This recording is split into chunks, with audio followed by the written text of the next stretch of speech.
अस्सलामुअलैकुम dear students. आज की वीडियो के अंदर मैं एक बहुत ही ज़्यादा जो इम्पोर्टेंट टॉपिक है उसको डिस्कस करने वाला हूँ। मुझसे बहुत ज़्यादा ये क्वेश्चन किया जाता है कि जो लिटरेचर है, स्पेसिफिकली हम इंग्लिश लिटरेचर की बात करने जा रहे हैं कि इसे किस तरीके से एनालाइज और अंडरस्टैंड किया जा सके कि हम मैक्सिमम क्रेडिट्स जो हैं वो एग्ज़ाम में हासिल कर सकें। तो ज़्यादा वक्त ज़ाया न किए बगैर आज की वीडियो को करते हैं जी स्टार्ट। सबसे पहले हम ये देख लेते हैं कि लिटरेचर है क्या। अब लिटरेचर जो है एक जॉनरा है फाइन आर्ट्स का, जिसके अंदर आर्टिस्टिक और एस्थेटिक टच होता है। ठीक है, फाइन आर्ट्स एक डिसिप्लिन है और लिटरेचर उसी का एक जॉनरा है। जॉनरा यानी टाइप। और लिटरेचर क्या होता है कि एक ऐसा पीस ऑफ राइटिंग होता है कि जिसके अंदर एस्थेटिक और आर्टिस्टिक टच होता है। एस्थेटिक टच से मुराद ये कि उसके अंदर जो ब्यूटी का कंसेप्ट आपके सामने आता है, एक तरह की खूबसूरती उसके अंदर आपको नज़र आती है, और आर्टिस्टिक टच उसके अंदर नज़र आता है, यानी एक आर्ट का नमूना वो आपको नज़र आता है। तो किसी भी पीस ऑफ राइटिंग को लिटरेचर का जो स्टेटस देने के लिए आपके पास दो एडजेक्टिव्स होना ज़रूरी हैं कि वो एस्थेटिक टच उसके अंदर होना चाहिए और आर्टिस्टिक टच होना उसके अंदर ज़रूरी है। अब लिटरेचर जो है वो आपके सामने रिफ्लेक्शन ऑफ लाइफ है। इस लाइफ के अंदर बहुत सारे फिनोमेनाज डे एंड नाइट परफॉर्म होते हैं। जो राइटर्स हैं वो बहुत ही ज़्यादा इमोशनल लोग होते हैं और सेंसिटिव लोग होते हैं। वो इंस्पिरेशन हासिल करते हैं इन्हीं फिनोमेना से और इन्हीं फिनोमेना को कागज़ और पेन की मदद से पेन डाउन कर देते हैं। ठीक है, अब हम क्या करेंगे, जो 5 मेजर पॉइंट्स हैं उनको डिस्कस करने वाले हैं कि उन पॉइंट्स की मदद से आप किस तरीके से लिटरेरी वर्क है उसे स्टडी भी कर सकते हैं, इंटरप्रेट भी कर सकते हैं, एनालाइज भी कर सकते हैं। ठीक है, तो मेरी इस वीडियो का मकसद ये होगा कि स्टूडेंट्स की जो छोटी छोटी क्यूरीज हैं टुवर्ड्स लिटरेचर उसे अंडरस्टैंड करके उनका जवाब दिया जाए। तो नंबर 1 स्टेप देखते हैं कि किसी भी लिटरेरी वर्क को अंडरस्टैंड करने के लिए सबसे पहले आपको उसका बैकग्राउंड पता होना चाहिए।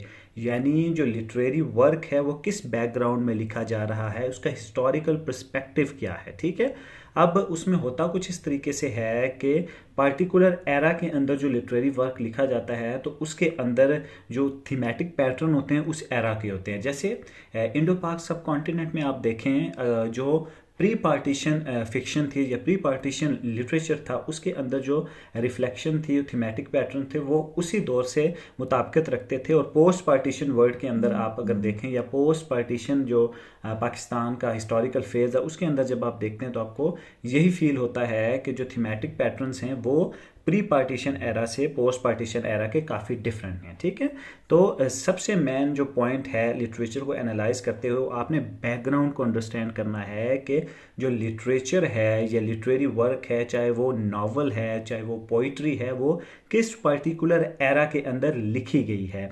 अब एग्जांपल ले लें, जैसे एक बहुत ही इंपॉर्टेंट वर्क है बाय जैन ऑस्टन का प्राइड एंड प्रेजुडिस।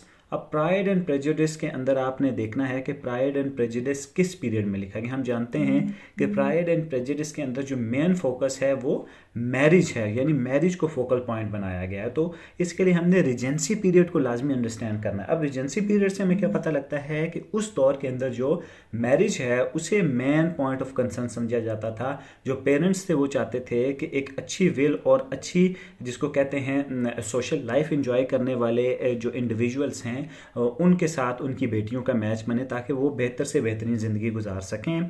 अब कैंटरबरी टेल्स में हम देखते हैं कि चौसर एज को अंडरस्टैंड करना ज़रूरी है। यानी जब आप prologue to the Canterbury tales, जो कि चौसर का एक बहुत ही प्रोलिफिक वर्क है, उसे आप अंडरस्टैंड करेंगे तो उसके लिए आपको चौसर एज को अंडरस्टैंड करना ज़रूरी है। जब आप चौसर एज को अंडरस्टैंड करेंगे तो आपको जो कैरेक्टर्स हैं उनकी बहुत ही अच्छे तरीके से समझ आना शुरू हो जाएगी। ठीक है, अब चौसर एज क्या थी? चौसर एज एक ऐसी एज थी कि जिसमें बहुत ज़्यादा हिपोक्रेसी थी अपने उरूज पे।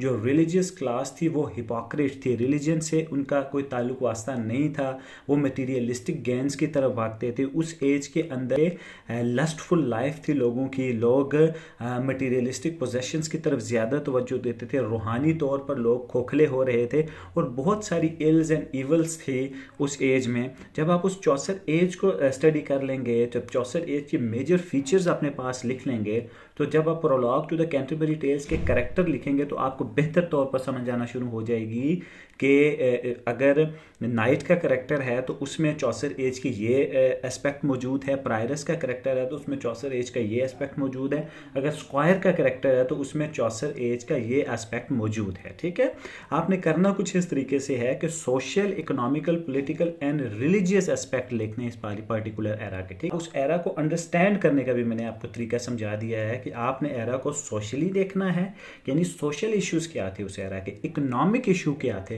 पॉलिटिकल इशू क्या थे, रिलीजियस इशू क्या थे, तो फिर जाकर आप इस पोजीशन में होंगे कि पर्टिकुलर जो पीस ऑफ लिटरेचर है उसे अच्छे तरीके से एनालाइज करें। तो अब चलते हैं स्टेप नंबर 2 की तरफ। स्टेप नंबर 2 ये है कि आपको जो राइटर है उसका जो हिडन मोटिव है, जो उसका हिडन एजेंडा है, उसको अंडरस्टैंड करना है लिटरेचर को इंटरप्रेट करते हुए। यानी कि राइटर जो है उसकी राइटिंग के अंदर की क्या बात है। सरफेस लेवल की चीज़ें तो आप देख रहे हैं कि राइटर क्या कह रहा है, लेकिन अंडरलाइंग प्रिंसिपल उसकी राइटिंग का क्या है उसे आपने अंडरस्टैंड करना है। इसके लिए आपको रिगोरस रीडिंग करनी पड़ेगी, डिग डीप करना पड़ेगा और इंटरप्रेट और एनालाइज करना पड़ेगा चीज़ों को। ठीक है, अब एक एग्जांपल लेते हैं the prologue to the Canterbury tales में। अब the prologue to the Canterbury tales में एक कैरेक्टर था मॉन्क का। मॉन्क एक रिलीजियस कैरेक्टर है, एक क्लर्जी मैन होते हैं जिनकी जो मेन पॉइंट ऑफ रिस्पॉन्सिबिलिटी होती है और मेन पॉइंट ऑफ कंसर्न होता है वो ये होता है कि वो प्रीचिंग करेंगे, वो प्रीचर होते हैं। लेकिन ये लाइन आप देखें prologue to the Canterbury tales में से मॉन्क के बारे में, an outrider that loved venery, means कि एक मॉन्क एक राइडर था जिसे हेयर हंटिंग बहुत ज़्यादा पसंद थी। तो यहाँ पर आप अगर इस लाइन को सरफेस लेवल अगर देखें तो आप यही फील करेंगे कि जो मॉन्क का करेक्टर था वो एक राइडर था जिसे हेयर हंटिंग पसंद थी, यानी उसकी जो बेसिक जो उसके शौक थे उनका जिक्र किया गया है। लेकिन अगर आप इंटरनली या डिग डीप करेंगे इस सारे फिनोमेना को तो आपको फील होगा कि जो रिलीजियस क्लास थी उसकी हिपोक्रेसी को जॉफ्री चौसर ने एक्सप्रेस किया है। मीन्स के उन्होंने बताया कि जो रिलीजियस क्लास थी, जो प्रीचर थे, जो क्लर्जी मैन थे, उनका रिलीजन से ताल्लुक कोई नहीं था, बस वो अपने रिलीजन को या अपनी जो रिलीजन की टीचिंग थी उनको इसलिए इस्तेमाल करते थे कि अपने पर्सनल एजेंडा को इस्तेमाल करें। अब जो मॉन्क का करैक्टर होता था वो मॉन्क का करैक्टर ये था कि वो मटेरियलिस्टिक पोजेशंस की तरफ भागता था, वो ऑर्डिनरी इंसान की तरह हेयर हंटिंग या हंटिंग के ऊपर उसकी बहुत ज़्यादा तवज्जो थी, हालांकि हंटिंग जो है वो प्रोहिबिटेड होती है रिलीजन के अंदर। तो आपने सबसे पहले ये देखना है कि जो लाइंस हैं, चाहे वो प्रोज की लाइन हैं, चाहे वो पोइट्री है, चाहे आपके पास पोइट्री के अंदर आगे सब जॉनराज हैं, या आपके पास कोई नावल है, यानी जो सरफेस फिनोमेना है उसका अंडरलाइंग प्रिंसिपल क्या है, आपने क्रिटिकली चीज़ों को देखना है और एवेलुएट करना है। तो स्टेप नंबर 3 की तरफ चलते हैं। अब स्टेप नंबर 3 में आपने बहुत ही एक इम्पॉर्टेंट टास्क है जो आपने करना है किसी भी लिटरेरी जॉनरा को पढ़ते हुए, कि आपने लिटरेरी डिवाइसेस को अंडरस्टैंड करना है और आइडेंटिफाई करना है।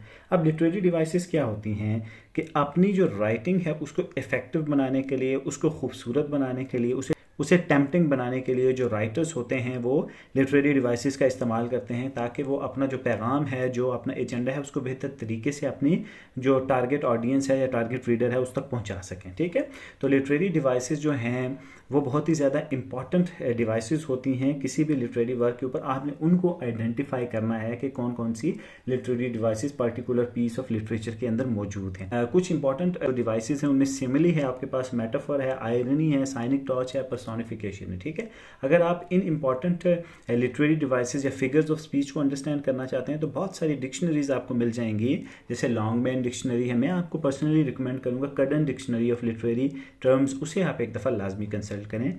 अब स्टेप नंबर 4 की तरफ जाते हैं। हम जानते हैं कि जो लिटरेचर होता है वो रिफ्लेक्शन ऑफ लाइफ है, उसमें जो लाइफ के इश्यूज हैं वो बहुत ही खूबसूरत और नपे तुले अल्फाज में जो राइटर्स होते हैं उन्हें एक्सप्रेस करते हैं या एक्सप्लेन करते हैं। तो आपने क्या करना है कि जो लाइफ है, जो लाइफ के फिनोमिनाज हैं उनके ऊपर आपकी बड़ी क्रिटिकल आई होनी चाहिए, यानी आपने ऑब्जर्वेशन को अपनी बड़ी शार्प रखना है, आपने एक्सपीरियंस गेन करना है कि आपकी सराउंडिंग के जो फिनोमिनाज हैं उनमें क्या हो रहा है। जब आप अपनी सराउंडिंग का, अपनी लाइफ के फिनोमिनास का एक्सपीरियंस गेन कर लेंगे तो वो जो नॉलेज है जो आपने सराउंडिंग से हासिल की है, अपनी ऑब्जर्वेशन से हासिल की है, उस नॉलेज को आप इस्तेमाल करेंगे लिटरेचर को क्रिटिकली एवेलुएट करने में। उसका सबसे ज़्यादा बेनिफिट ये होगा कि आप बुकिश नॉलेज से निकल कर जो रियल नॉलेज है उसे आप इस्तेमाल करेंगे और बेहतर तौर पर आप लिटरेचर को अपने वर्ड्स में, अपने माइंड से, अपनी नॉलेज से इंटरप्रेट करेंगे। तो आपने अपनी ऑब्जर्वेशन को बड़ा शार्प कर देना लिटरेचर को स्टडी करने से पहले। तो चलें अब स्टेप नंबर 5 की तरफ मूव करते हैं। स्टेप नंबर 5 ये है कि आपने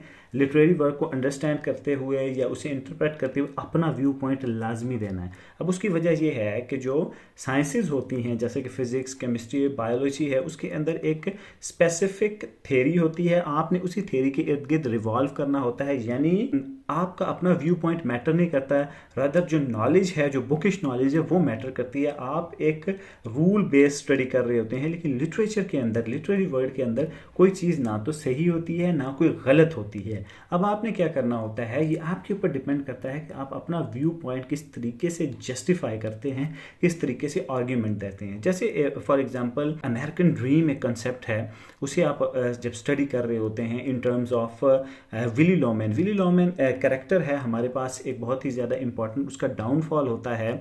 तो जब आप उसे अंडरस्टैंड और इंटरप्रेट कर रहे होते हैं तो आपके पास एक क्वेश्चन आता है कि भाई विली लॉमेन का जो डाउनफॉल है वो उसकी पर्सनल रीज़न की वजह से हुआ है या अमेरिकन ड्रीम की वजह से हुआ है। अगर आप उसके पर्सनल रीजंस को डिस्कस करेंगे तो भी ठीक है, अगर आप डिस्कस करेंगे कि उसका डाउनफॉल अमेरिकन ड्रीम की वजह से हुआ है तो भी ठीक है, लेकिन उसके लिए आपके आर्ग्यूमेंट्स जो होने चाहिए सॉलिड बेस होने चाहिए। आपने अपने आर्ग्यूमेंट को इंडोर्स करना है कोटेशन से, और आपने ये कोशिश करनी है कि जितना ज़्यादा बेहतर तरीके से क्रिटिकली चीज़ों को लेके चलें, यानी कोई इनोवेशन जब आप अपने पेपर में लाएंगे, जो कोई नई चीज़ लाएंगे बुकिश नॉलेज के अलावा, तो ही जो एग्जामिनर है वो आपको मैक्सिमम क्रेडिट्स अवार्ड्स करेगा। तो यहाँ पर वीडियो का इख्तिताम होता है। मैं आपसे थैंक यू करता हूँ, आपने मुझे टाइम दिया और मेरी वीडियो को देखा, और आपसे मैं रिक्वेस्ट करता हूँ कि चैनल को लाजमी सब्सक्राइब करें, वीडियोज़ को थम्स अप दें और मुझे अपने कीमती कमेंट से ज़रूर आगाह करें। अल्लाह हाफिज़।